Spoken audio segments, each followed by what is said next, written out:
Assalamualaikum warahmatullahi wabarakatuh. Halo sahabat cerita horor story, bagaimana kabar Anda? Pasti baik kan?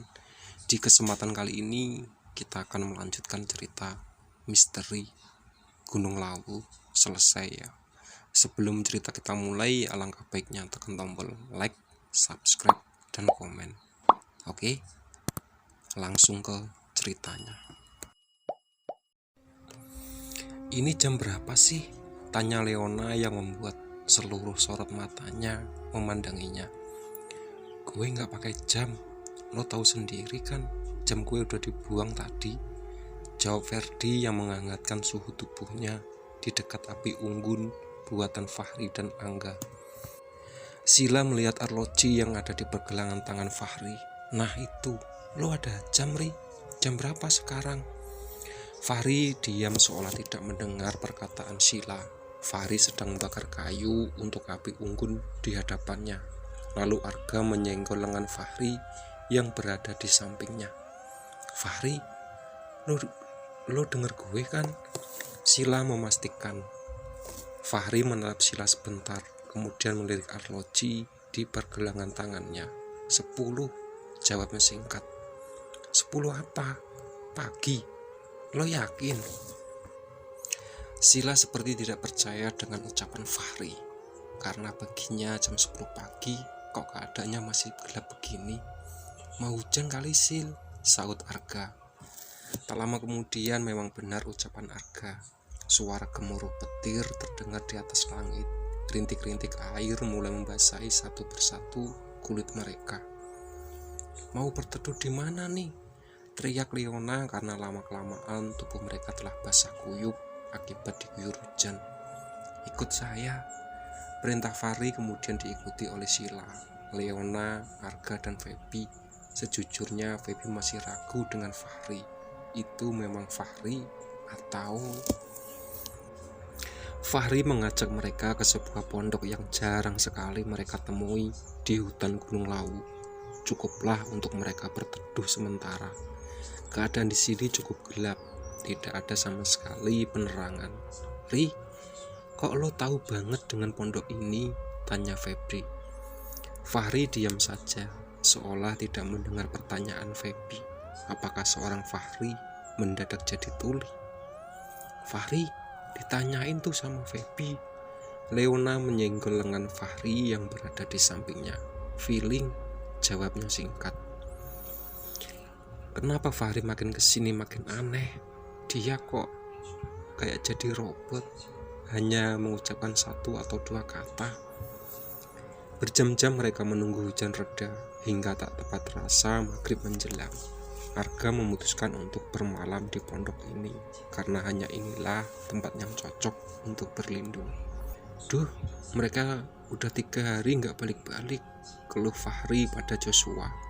Joshua ternyata memang sedang mabuk berat waktu itu, dan untungnya ia telah sadar 2 hari yang lalu.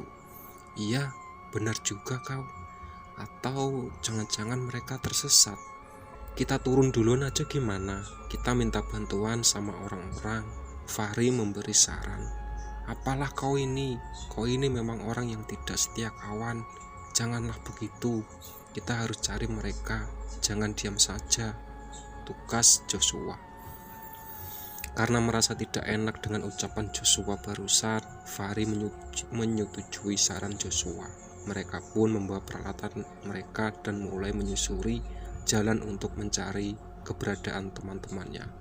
La ilaha illallah, la ilaha illallah. Suara itu terdengar seperti orang yang akan menguburkan jenazah. Segera mereka berdua bersembunyi di balik semak-semak untuk melihat apa yang terjadi. Dan benar, sekumpulan warga sedang membawa keranda yang berisi jenazah di dalamnya. Apa itu?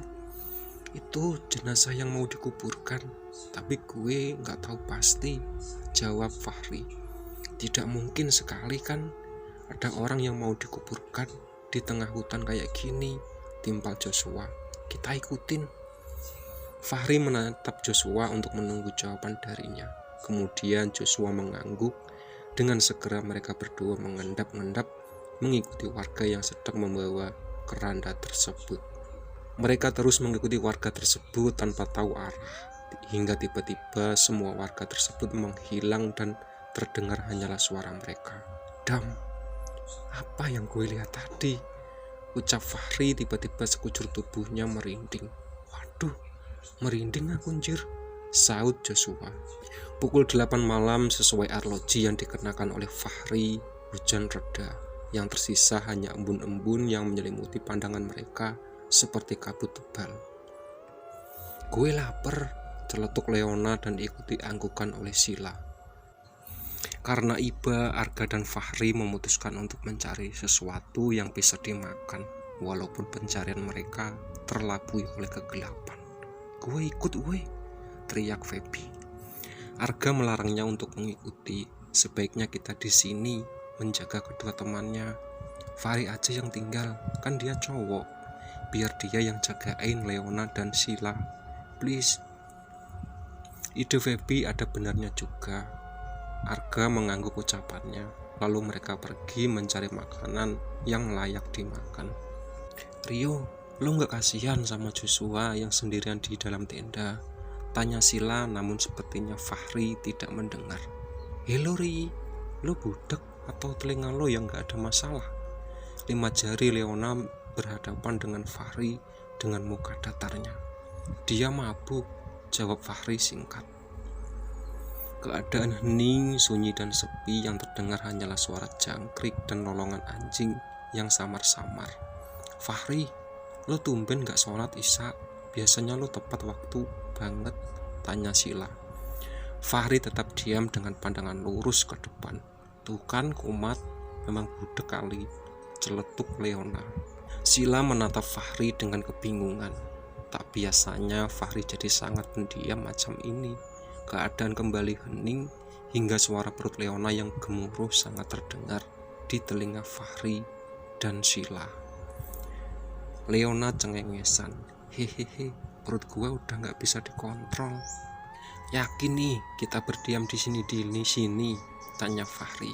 Yakinlah, kita tunggu matahari terbit saja. Kalau malam gini terus jalan, takutnya. Srek. Terdengar suara langkah kaki seorang yang kian mendekat ke arah mereka. Bulu kuduk mereka berdua seketika merinding. Apalagi lah itu, Ri, ucap Joshua ketakutan. Ya Allah, tolong jaga hambamu ini. Fahri terus memanjatkan doa. Begitupun Joshua juga berdoa sesuai dengan keyakinannya. Suara langkah kaki itu makin mendekat. Fahri mencoba memberanikan diri, menengok ke arah belakang, dan ternyata astagfirullah, Fahri, Joshua, ucap Feby yang juga kaget dengan keadaan mereka.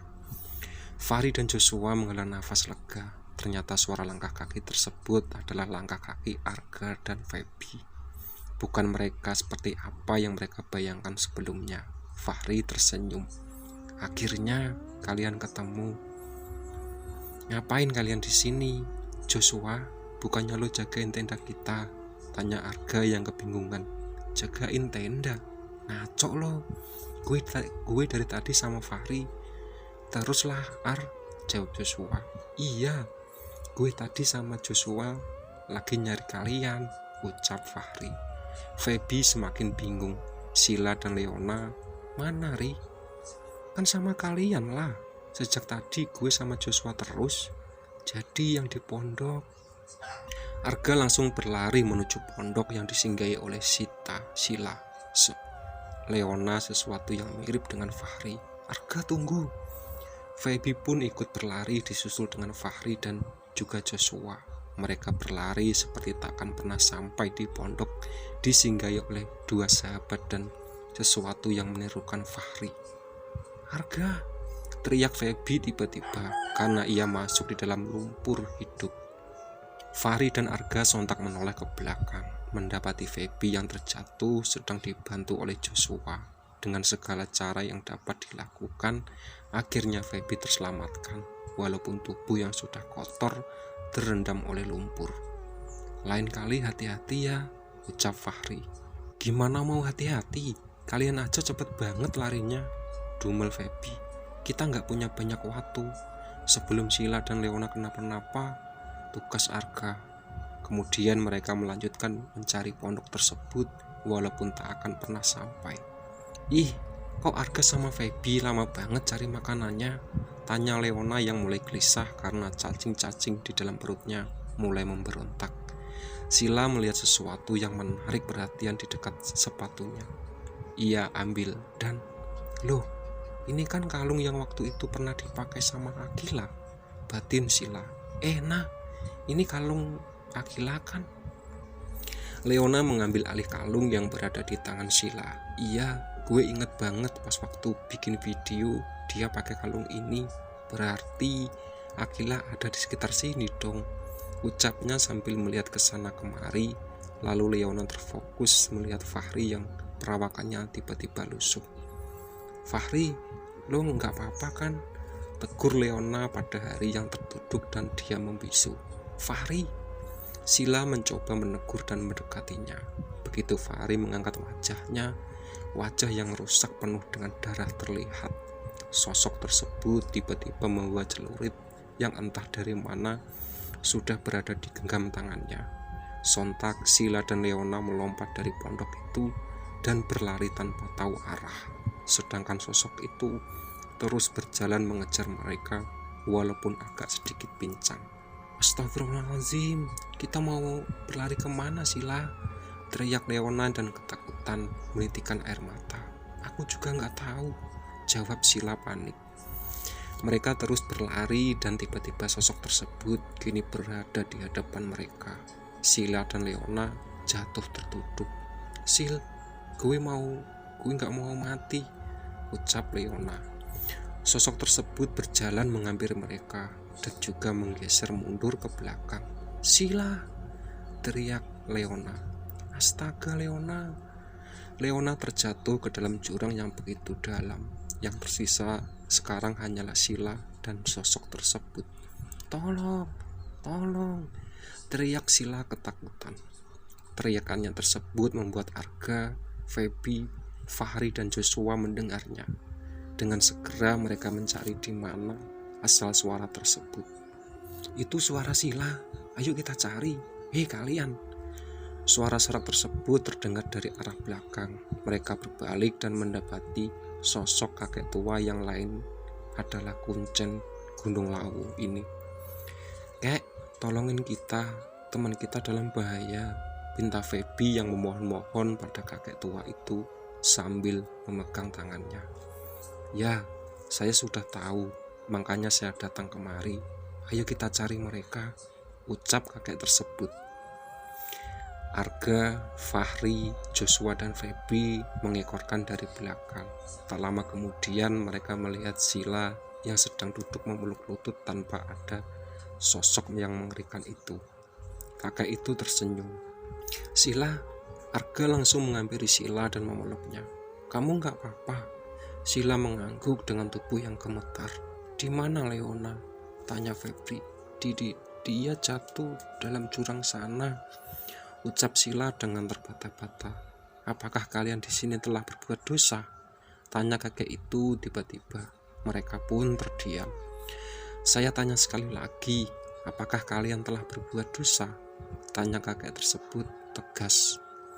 Mereka berlima terdiam, seperti sedang memikirkan kesalahan yang tanpa disengaja dibuat maupun tidak. Salah satu dari kalian harus mati. Arga, Feby, Sila, Fahri dan Joshua membulatkan matanya, kaget mendengar kalimat yang baru saja diucapkan oleh Kuncen gunung ini. Kakek udah gila ya? Akila hilang, Leoni jatuh ke dalam jurang. Terus salah satu dari kami harus mati. Mana ada orang yang mau mati dengan cara dipaksa, tolak Joshua. Kakek itu menatap tajam Joshua. Seketika Joshua membungkam mulutnya. Ya, terkadang memang bukan kesalahan kalian, tapi yang tidak melakukan kesalahan pun dapat menerima akibat dan dampaknya, ucap kakek itu lagi. Ya sudah, ayo kita kembali ke tenda kalian, ucap kakek tersebut memandu jalan seperti tahu di mana keberadaan mereka. Kicauan burung terdengar begitu indah. tapi siapa tahu dia adalah pertanda buruk. Matahari telah menjulang tinggi, tapi mereka suasana tetap suram, mencekam. Hari ini waktunya mereka balik alias turun gunung. Soal Akila dan Leona, biarkan tim SAR nanti yang mengurusnya. Sebelum mereka merapikan semua barang-barang tersebut, termasuk menutup tendanya kembali. Sil, temenin gue pipis dulu dong, pinta Feby yang sepertinya sudah kebelet. Segera Sila mengiringi dari belakang. Udah jauh nih Feb, buruan, ucapnya. Tungguin ya, pegangin ini dulu, ucap Feby sambil meletakkan sesuatu di tangan Sila. Tanpa melihat, Sila pun mengambil dan menggenggamnya. Suasana semakin mencekam. Bulu kuduk Sila mulai merinding. Feb, udah belum? Tak ada jawaban darinya. Namun Sila mencoba memanggilnya lagi. Alhasil sama, tak ada jawaban darinya. Lalu Sila mencoba mengecek keadaan. Tak ada Feby di sana.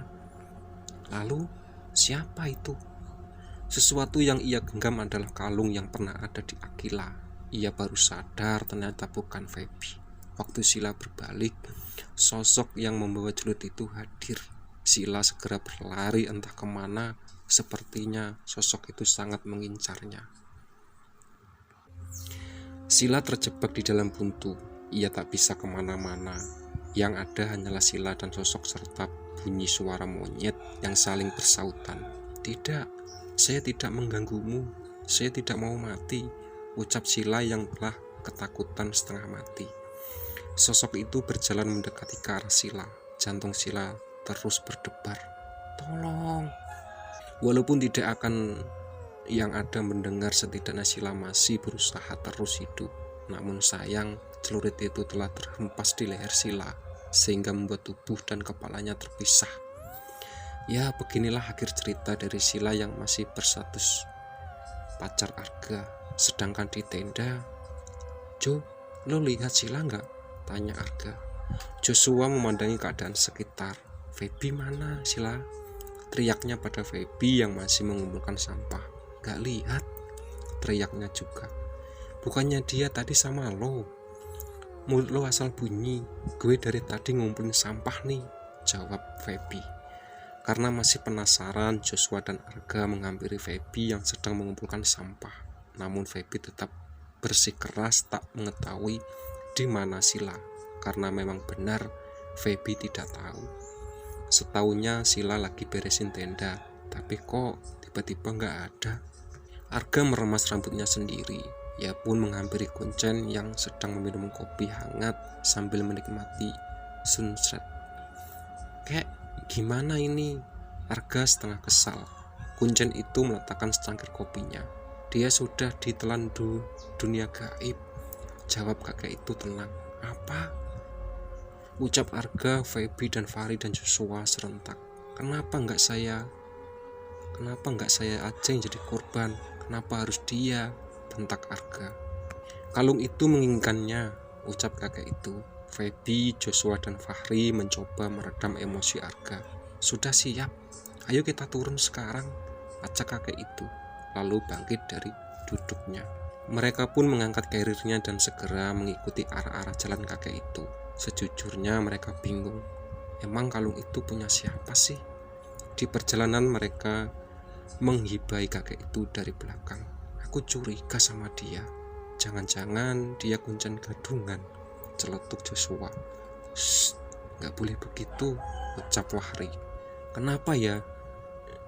Yang dari belakang, tegur kakek itu tanpa melihat mereka. Seolah-olah ia tahu apa yang sedang mereka berempat ucapkan. Keempatnya sontak terdiam dan membisu. Apakah kakek itu mempunyai dua mata di belakang punggungnya? Mereka sudah berada di setengah perjalanan, namun kakek itu memutuskan untuk beristirahat di pos ini dulu. Feby mengeluarkan persediaan makanan seadanya. Diam-diam Joshua minum cidernya lagi, tapi dalam jumlah sedikit tanpa diketahui teman-temannya. Begitu juga dengan kakek tersebut. Joshua izin sebentar untuk buang air kecil, katanya. Kakek itu pun menunjukkan bahwa di sini ada air terjun yang tak jauh dari tempat peristirahatan ini. Agar Joshua segera ke sana saja, jangan di tempat sembarangan. Namun mata Joshua terbelalak ketika melihat ada seorang gadis cantik tanpa busana sedang mandi di air terjun itu. Beruntung kali aku, gumamnya. Karena merasa ada yang mengintip, gadis itu berbalik. Terlihatlah tubuh indahnya itu oleh Joshua. Tapi ternyata gadis cantik itu malah memancing Joshua untuk segera menghampiri. Nafsu lelaki Joshua meningkat, atau karena ia sedikit agak mabuk ya. Joshua pun menghampiri gadis cantik yang belum diketahui namanya tersebut. Awalnya Joshua ragu, tapi gadis itu semakin menghampiri dan mendekati. Itu berdada Joshua hingga Joshua harus berulang kali mengedipkan mata. Gadis itu pun membukakan semua pakaian yang dikenakan Joshua. Joshua seperti jadi bonekanya saja. Apa yang dipinta gadis itu Joshua akan lakukan. Gadis cantik itu mengajak Joshua ke pinggir air terjun, dan di sanalah itu terjadi. Desahan gadis itu semakin enak didengar oleh Joshua, malah jadi semakin memperjadi dan menikmati hal itu. Joshua seperti kehilangan alam sadar, namanya juga lagi mabuk. Sekarang gadis itu sudah berada di atas tubuhnya, bersiap-siap untuk melahap bibir Joshua. Joshua memejamkan matanya untuk menikmati hal itu. Saat ia membuka matanya, sosok gadis cantik tak terlihat lagi. Yang terlihat adalah sosok yang menyeramkan dengan taring dan kuku yang menjalar sangat panjang. Joshua ingin teriak, namun terlambat. Sosok itu lebih dulu menyantapnya. Setelah beberapa menit beristirahat, mereka pun bangkit kembali untuk melanjutkan perjalanan, dan Joshua pun sudah berada di sana. "Udah, Jo?" tanya Fahri, tapi Joshua hanya diam saja tanpa berpikir negatif, sekalipun Fahri hanya menghiraukan saja. Mereka pun berjalan dengan kakek itu sebagai pemandu. Di belakangnya diikuti Arga, Feby, Fahri, yang paling belakang Joshua. Setelah hampir 1 jam perjalanan, mereka telah sampai di kaki Gunung Lawu. Betapa leganya mereka, tapi ada satu yang kurang, Joshua. Joshua kemana?" tanya Feby. Fahri sontak melihat ke arah belakang, karena tadi Fahri lah yang terakhir kali menegurnya. "Loh, kok dia nggak ada?" Fahri pun kaget. "Tadi dia ada di belakang gue," ucap Fahri lagi. Dengan sigap Arga mengajak Fahri untuk mendekati lagi mencari Joshua. "Mungkin ia tertinggal. Mau kemana kalian?" ucap kakek itu, tapi tak didengar oleh Arga dan Fahri. "Sepertinya mereka sedang mencari Joshua, kek. Joshua hilang," ucap Feby. "Tak usah kalian cari." "Loh, kenapa, kek?" tanya Feby bingung. "Seharusnya kalian sudah tahu. Nanti kakek jelaskan setelah 2 temanmu itu turun," ucap kakek itu. Lalu mereka berdua menunggu di pondok dekat sawah tak jauh dari Gunung Lawu ini. Sudah hampir 1 jam Arga dan Fahri belum turun juga. Feby pun mulai khawatir. "Kek, kok mereka belum turun? Sebentar lagi mereka akan," ucap kakek itu terpotong. Arga dan Fahri pun berlari ngos-ngosan menghampiri Feby dan Kuncen itu. "Dia nggak ada. Kita sudah mencari hingga di pos pertengahan tadi," ucap Arga. "Seharusnya kalian sudah tahu apa yang ia berbuat. Tata krama harus dijaga," ucap kakek itu. Arga, Feby, dan Fahri menatap satu sama lain. Ya, sejujurnya mereka masih menyimpan kedok yang Joshua lakukan. Mereka sadar, lalu mereka meminta maaf pada kakek itu atas kesalahan temannya. "Jangan meminta maaf padaku, minta maaf sama Tuhan, kalian dan juga alam," ucap kakek tersebut. "Ya sudah, kakek akan panggilkan tim SAR kemari," sambung kakek itu. Pencarian tim SAR pun telah dilakukan. Fahri menunjukkan di mana jasad Leona berada, sedangkan yang lain sedang mencari Joshua, Sheila, dan Akila. Jasad Joshua ditemukan di pinggir jalan air terjun dengan tubuh tanpa busana serta mata yang tidak terpejam. Begitu mirisnya. Arga, Feby, dan Fahri pun tidak tega melihatnya. Ditemukan kepala Sheila oleh tim SAR, membuat Arga hampir pingsan, begitu juga dengan Feby. Arga menitikkan air mata dan berusaha tegar akan semua ini. Namun bagian tubuh Sheila yang belum bisa ditemukan oleh tim SAR, kecuali Akila. Sudah hampir 1 hari tim SAR mencari namun tak kunjung ditemukan. hingga tim SAR pun telah angkat tangan. Jasad-jasad mereka pun telah dibawa ke daerah masing-masing. Fahri menghela nafas pelan. Semoga ini menjadi pelajaran buat kita semua. Ucapan setelah jasad kepala Sila dimakamkan, Arga dan Fahri pun mengangguk. Oke ya, itu tadi cerita dari misteri Gunung Lawu. Tamat ya. Sebelum cerita kita tutup, alangkah baiknya tekan tombol like, subscribe, dan komen.